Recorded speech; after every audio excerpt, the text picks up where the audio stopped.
Hello বন্ধুরা, কেমন আছো? আশা করি অনেক ভালো আছো। চ্যানেল নতুন হলে অবশ্যই সাবস্ক্রাইব করে সাথে থাকুন। ধন্যবাদ। ভার্সিটির গেট দিয়ে বের হয়ে সামনে তাকাতেই চমকে গেল লাবণ্য। লাবণ্যকে চমকে যেতে দেখে দিয়া বলল, কি রে, এভাবে থু হয়ে গেলি কেন? ওটা তো আর অন্য কেউ নয়, তোর বড়ি তো।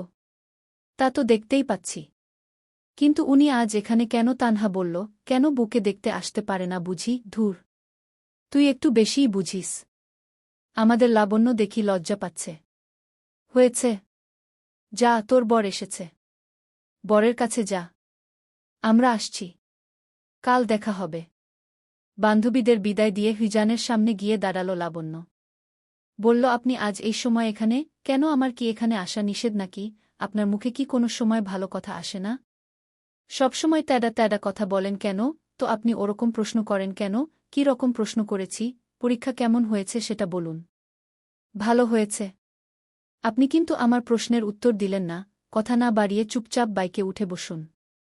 বাইকে উঠব কেন? ইন্ডিয়ার বর্ডারের কাছে নিয়ে গিয়ে পাচার করে দিয়ে আসব তাই। লাবণ্য নিজের রাগ নিয়ন্ত্রণ করে বাইকে উঠে বসল। আজকের আকাশটা বেশ সুন্দর। শরৎকাল শুরু হয়েছে। নীল আকাশ জুড়ে এখন শুধু সাদা মেঘেদের ভেসে বেড়ানো দেখা যাবে। একটা টং দোকানের সামনে বাইক তাকাল হিজান। বাইক থেকে নেমে বেঞ্চে গিয়ে বসল লাবণ্য। পকেট থেকে ফোন বের করে লাবণ্যর পাশে গিয়ে বসল হিজান। লাবণ্য বলল, আজ হঠাৎ পাঞ্জাবি পরেছেন কেন? ভার্সিটির মেয়েদেরকে পটানোর জন্য। কি বললেন আপনি? যা শুনেছেন তাই বলেছি। যা জিজ্ঞেস করেছি তার কি সোজাসুজি উত্তর দেওয়া যায় না? ভার্সিটির রিইউনিয়ন প্রোগ্রামে গিয়েছিলাম, তাই পড়েছি। রাতেই আপনাকে বলতে চেয়েছিলাম, কথায় কথায় সেই কথা বলতে ভুলে গিয়েছিলাম। এই কথাটা কি প্রথমেই বলতে পারতেন না? না।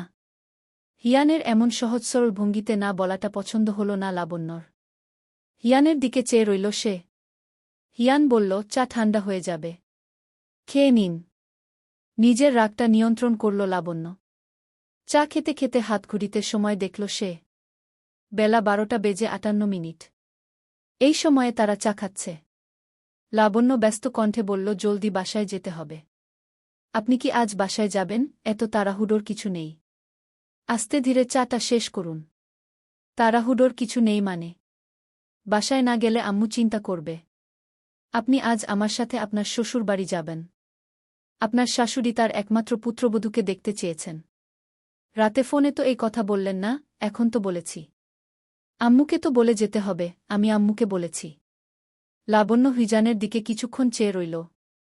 লোকটা এত চাপা স্বভাবের, কোনো কথাই নিজ থেকে বলতে চায় না। বাসার উদ্দেশ্যে রওনা হয়েছিল হিজান। হঠাৎই লাবণ্য মাঝ রাস্তায় বাইক থামাতে বলল। হিজান বাইক থামানো। লাবণ্য বলল, রোল আইসক্রিম খাব। কিনে দিন না প্লিজ। হিজান তীক্ষ্ণ দৃষ্টিতে লাবণ্যর দিকে তাকিয়ে বলল, আপনার তো ঠান্ডার সমস্যা আছে, আবার আইসক্রিম খেতে চাইছেন কি করে? একদিন খেলে কিচ্ছু হবে না। কিনে দিন না প্লিজ। লাবণ্য অনেক করে বলায় শেষ পর্যন্ত তাকে আইসক্রিম কিনে দিল। হিয়া, বৃষ্টি আসবে বোধহয়। বৃষ্টিতে ভিজবেন? আপনার কি বৃষ্টি পছন্দ? হিয়ান নীরব ভঙ্গিতেই বসে রইল, কিছু বলল না। খানিকক্ষণ পরই ঝুম বৃষ্টি আরম্ভ হল। লাবণ্য বলল, চলুন না, বৃষ্টিতে ভিজব। হিজান নিরেট কণ্ঠে বলল, না, ভেজা যাবে না। আমি বৃষ্টিতে ভিজবই। আপনি না ভিজলে ঘরে বসে থাকুন। দ্রুত পায়ে ছাদে গেল লাবণ্য। হিজানও গেল তার পেছন পেছন। ঝুম বৃষ্টি এসে ভিজিয়ে দিল উভয়কে। বৃষ্টিতে ভেজার মধ্যেও এক আলাদা প্রশান্তি আছে। বৃষ্টি মানেই কিছু কোমলতা, কিছু করুণ উন্মাদনা। বৃষ্টি মানেই স্নিগ্ধতা। বৃষ্টি যেন ইটপাথরের শহরে একটুখানি স্বস্তি। বৃষ্টিমুখর শহর এক ভিন্ন অনুভূতি সৃষ্টি করে। বৃষ্টি ইতোমধ্যে থেমে গিয়েছে। বৃষ্টির পরের পরিবেশটা ভীষণ সুন্দর। বৃষ্টির পর প্রকৃতি তার সৌন্দর্য প্রকাশে ব্যস্ত হয়ে পড়ে। হিজান বলল, বাসায় চলুন। ভেজা কাপড়ে থাকলে ঠান্ডা লেগে যাবে। হ্যালো, লাবণ্য ভাঙা স্বরে বলল, জবি, বলুন।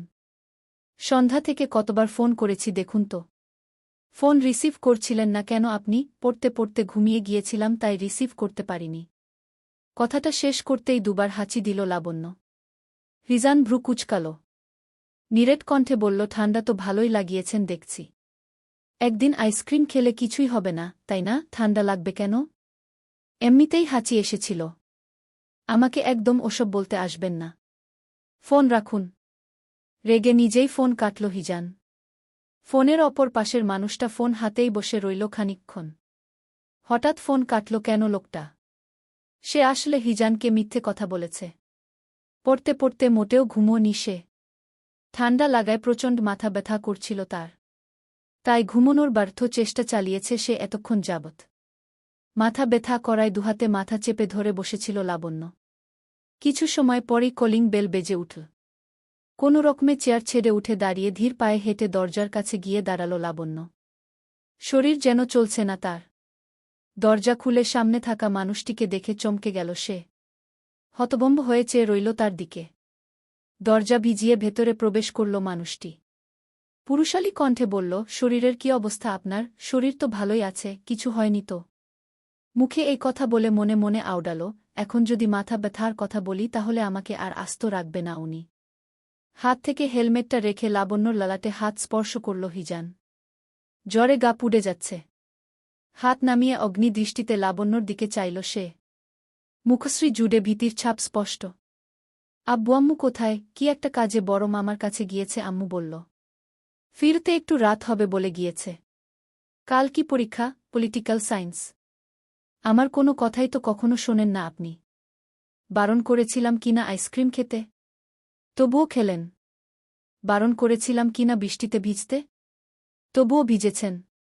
এখন ঠান্ডা লাগলো কেন, জ্বর এলো কেন বলুন আমাকে। হিয়ান নিরেট কণ্ঠে বলল, আর কখনো যদি আমার কথার অবাধ্য হয়েছেন, তখন দেখবেন আপনার কি অবস্থা করি আমি। নীরবে হিয়ানের কথা শুনছিল লাবণ্য। কিছু বলার মুখ নেই তার। হিয়ান বারণ করা সত্ত্বেও সে কাজগুলো করে এখন জ্বর বাঁধিয়েছে। মুখে মানুষটা এইসব কথা বললেও বাস্তবে কখনো এসবের কিছুই করবে না সে। এই যে মুখে কতগুলো কথা বলছে, আবার নিজেই কত যত্ন সহকারে তার কপালে জলপট্টি দিয়ে দিচ্ছে। প্রিয়তম মানুষটির শীতল স্পর্শে চোখ বুঝল লাবণ্য। গল্প ভালো লাগলে সাবস্ক্রাইব করে সাথে থাকুন। ধন্যবাদ।